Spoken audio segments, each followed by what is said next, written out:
राकेश जी, अगर संघ ने पैर थोड़े से पीछे खींचे और अरविंद केजरीवाल को सपोर्ट कर दिया तो क्या हालात होंगे?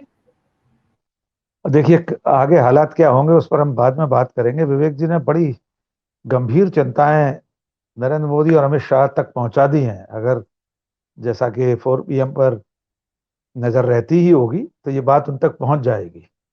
संघ के बारे में एक जुमला है जो अक्सर मैं अपने कॉलम में लिखता रहा हूं, कहता रहा हूं, उसको फिर दोहराना चाहता हूं। संघ धागे से मक्खन को काटता है, आवाज नहीं होती।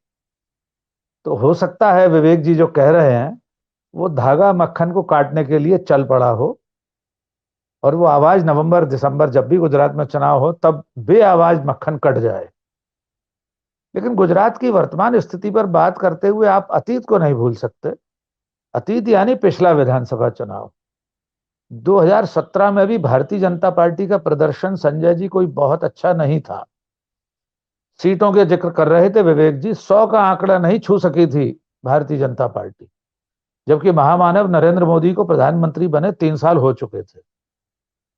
2017 की गुजरात विधानसभा चुनाव की मतगणना का दिन अगर आप सबको याद हो, हम सब लोग भी टेलीविजन के चैनल के सामने बैठे थे। विवेक जी आप तस्दीक कीजिएगा, दोपहर 3 बजे तक कांग्रेस की सरकार बनती हुई स्पष्ट दिख रही थी गुजरात में। मैं ठीक 3 बजे की बात कर रहा हूं, मुझे आज भी वो क्षण याद है। चैनलों की हेडलाइन बदल गई थी और 3:15 के बाद जब बड़ौदा की ईवीएम मशीनें खुली, सूरत की, माफ कीजिए, वो सूरत जो कई कई दिन तक मोदी सरकार की नीतियों के खिलाफ बंद रहा था अनिश्चित काल तक, जब वो सूरत की सीटें पेटियां खुली तो 20 की 20 सीटें भारतीय जनता पार्टी खाते में चली गई। तब भी 100 का आंकड़ा बीजेपी पार नहीं कर पाई थी। निश्चित तौर पर भारतीय जनता पार्टी, नरेंद्र मोदी, अमित शाह, इन सब के ध्यान में 2017 का वो चुनाव परिणाम भी होगा। और ये स्थिति तब थी जब कांग्रेस के पास गुजरात में कोई ऐसा बड़ा नेता नहीं था मोदी शाह को चुनौती दे सके। और उसके बाद क्या हुआ? उसके बाद लगातार 4 मुख्यमंत्री गुजरात में बदल चुकी भारतीय जनता पार्टी। विजय रूपाणी का कल एक इंटरव्यू आया है कि मुझे तो रात को पता ही नहीं था, मैं रात को सोया मुख्यमंत्री के रूप में, सुबह मुझे बताया गया कि आपको इस्तीफा देना है। तो ऐसे क्या कारण है कि हिंदुत्व की प्रयोगशाला, नरेंद्र मोदी अमित शाह का अपना गृह क्षेत्र, उनका अपना गृह नगर, गृह राज्य, उनकी होम पिच, वहां उन्हें बार बार मुख्यमंत्री बदलने पड़ रहे हैं। क्या नाम था उनका, हमारी राज्यपाल बनकर आई थी, आजकल आपके यहाँ है, उनसे लेकर अभी तक आनंदीबेन पटेल, आनंदीबेन, मैं एकदम नाम भूल रहा था। तो आनंदीबेन से अभी तक, और इस वक्त मुख्यमंत्री कौन है, एक पत्रकार होते हुए मुझे याद नहीं है, संजय जी। तो गुजरात में नरेंद्र मोदी अमित शाह कंफर्टेबल नहीं है पिछले 5 साल से लगातार। यही वजह है कि हार्दिक पटेल जैसे व्यक्ति को तोड़कर लाया गया। जिग्नेश मेवाणी को छोड़ दें तो बाकी सबको वो ले जा चुके हैं, तीसरे का नाम भी आप लोग याद आ जाएगा। इस सारी कवायद के बीच अब लगातार 2 दिन माननीय नरेंद्र मोदी का गुजरात दौरा, और उसमें हजारों करोड़ की घोषणा है, जो आज आपका विषय है।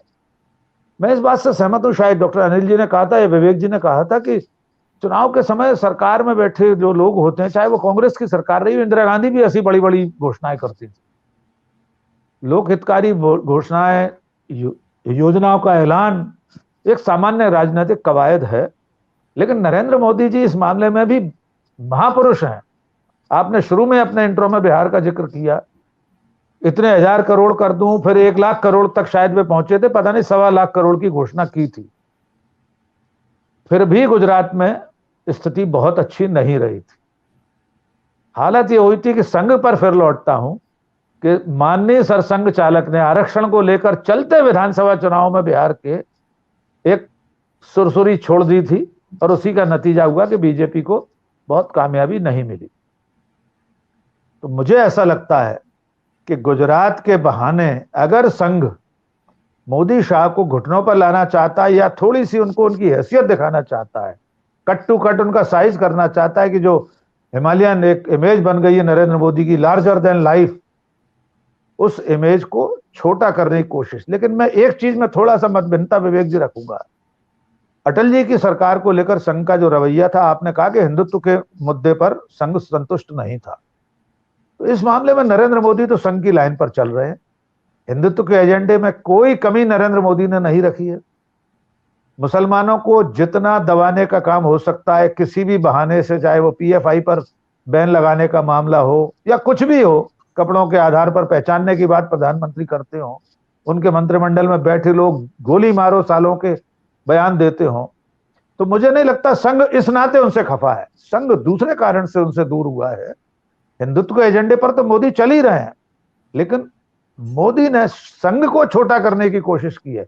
मैंने एक बहुत विस्तृत खबर लिखी थी, तो हिंदुस्तान की न जाने कितनी वेबसाइटों पर लगी थी, पहले भी आपसे जिक्र कर चुका हूं, तो संघ और मोदी के संबंधों को लेकर RSS.org नाम का जो ट्विटर हैंडल है उसे नरेंद्र मोदी फॉलो नहीं करते। तैमूर के नाना करते हैं मोदी जी फॉलो। मोहन भागवत को नरेंद्र मोदी का जो ऑफिशियल ट्विटर हैंडल है फॉलो नहीं करता है। संघ और सरकार के बीच का जो समन्वयक का दायित्व था, पहले जो अटल जी की सरकार के समय था, जो संघ के नंबर 2 हुआ करते थे सरकार्यवाह, वे संघ की अपेक्षाओं को सरकार तक पहुंचाने का काम करते थे, सीधे प्रधानमंत्री से मिलते। नरेंद्र मोदी ने 2014 में सरकार बनने के बाद वो जो सेतु था उसको एक पायदान और नीचे कर दिया है। अब संघ की ओर से कृष्ण गोपाल जी या जो भी मिलने जाते हैं, वे गृह मंत्री से मिलते हैं, अमित शाह से, सीधे प्रधानमंत्री से मिलने का सिस्टम खत्म कर दिया है पीएमओ ने। 2014 में प्रधानमंत्री बनने से लेकर आज दिनांक तक 29 सितंबर तक आधिकारिक रूप से प्रधानमंत्री नरेंद्र मोदी सरसंघ चालक से सिर्फ एक बार मिले हैं। 2014 में सरकार बनने के बाद दिल्ली में मध्य प्रदेश भवन, जो एमपी हाउस है हमारा मध्य प्रदेश सरकार का, उसमें एक संघ और भाजपा की समन्वय समिति की बैठक हुई थी। सिर्फ उसमें नरेंद्र मोदी मोहन भागवत से मिले थे, उसके बाद आज तक नहीं मिले। सरकारी कार्यक्रमों में अयोध्या में भूमि पूजन में बैठे जरूर थे एक जाजम पर, उनकी अलग से मुलाकात नहीं हुई थी। अरे फोन ये अनेकानेक कारण है। फोन पे बात कर लेते होंगे राकेश जी, फोन पे बात कर लेते होंगे, व्हाट्सएप पे मैंने कहा आधिकारिक रूप से नहीं मिले। देखिए, संदेश तो अधिकृत रूप से मिलने पर होता है, फोन पर तो कर लेते होंगे। फोन पर तो उनकी ट्रंप से भी बात होती थी, और किस तरह होती थी आप सब जानते हैं, माय डियर ट्रंप से। हाँ, तो उन्होंने नारे लगाए थे कि अब की बार ट्रंप सरकार अमेरिका में, ट्रंप सरकार जी, वो भी इतिहास रचा था उन्होंने। तो अब की बार ट्रंप सरकार का नारे लगाने वाले लोग अब की बार बीजेपी सरकार गुजरात में बना पाएंगे, इसको लेकर चिंतित है। आखिरी बात मैं ये कहूंगा, आम आदमी पार्टी निश्चित तौर पर गुजरात में बहुत ही ठोस काम कर रही है, लेकिन फिर भी कांग्रेस की संभावनाओं को इसलिए खारिज नहीं किया जा सकता कि जो पार्टी 2017 में पर्याप्त वोट लेकर पर्याप्त सीटों के साथ जीती थी, वो एकदम इतनी कमजोर नहीं हो गई होगी। और दूसरे, राहुल गांधी की यात्रा के प्रभाव को भी अभी हम नल एंड वॉइड नहीं कर सकते, उसे शून्य नहीं माना जा सकता। और हो सकता है यात्रा खत्म होने के बाद या उसके बीच में समानांतर जो यात्राएं निकलने वाली हैं, प्रादेशिक यात्राएं, उनका भी गुजरात में कोई आयोजन हो, उसका प्रभाव भी देखना होगा। लेकिन यह तय है कि मोदी सरकार चिंतित है गुजरात को लेकर। राहुल गांधी अपनी यात्रा लेके गए क्यों नहीं गुजरात में?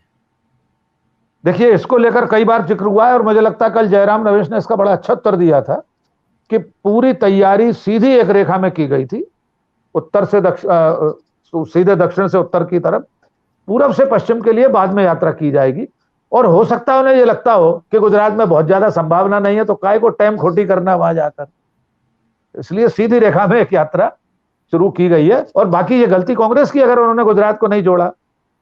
हम और आप सवाल कर ही रहे हैं इस बात को लेकर। गुजरात में नहीं जोड़ा, उत्तर प्रदेश में केवल 2 दिन उत्तर प्रदेश में अपना प्रदेश अध्यक्ष तक नहीं ढूंढ पा रही कांग्रेस।